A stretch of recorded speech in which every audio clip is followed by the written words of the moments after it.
Les océans cachent des secrets que presque personne ne remarque.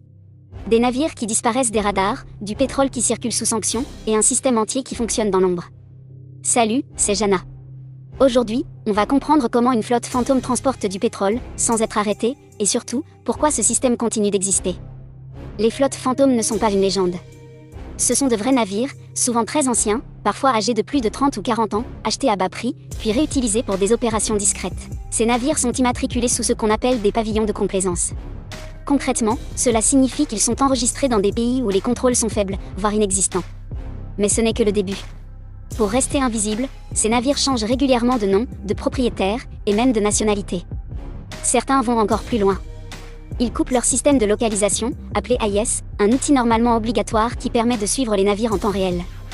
Une fois désactivé, le navire disparaît littéralement des radars officiels. Et pourtant, il continue de naviguer. Dans certains cas, ces tankers effectuent même des transferts de pétrole directement en mer, loin de toute surveillance. Un navire approche, coupe son signal, transfère sa cargaison à un autre, puis disparaît à nouveau. Résultat, il devient presque impossible de tracer l'origine réelle du pétrole. Mais ce système a un coût. Ces navires sont souvent mal entretenus, parfois proches de la fin de vie. Les risques sont énormes. Une fuite, une collision, ou un incendie, et c'est une catastrophe écologique majeure. Des marées noires, des écosystèmes détruits, et des conséquences qui peuvent durer des années. Et le pire, c'est que dans ce genre de situation, il est souvent très difficile de désigner un responsable. Alors pourquoi ce système continue ? Parce qu'il est extrêmement rentable. Derrière ces flottes fantômes, il y a des milliards de dollars en jeu.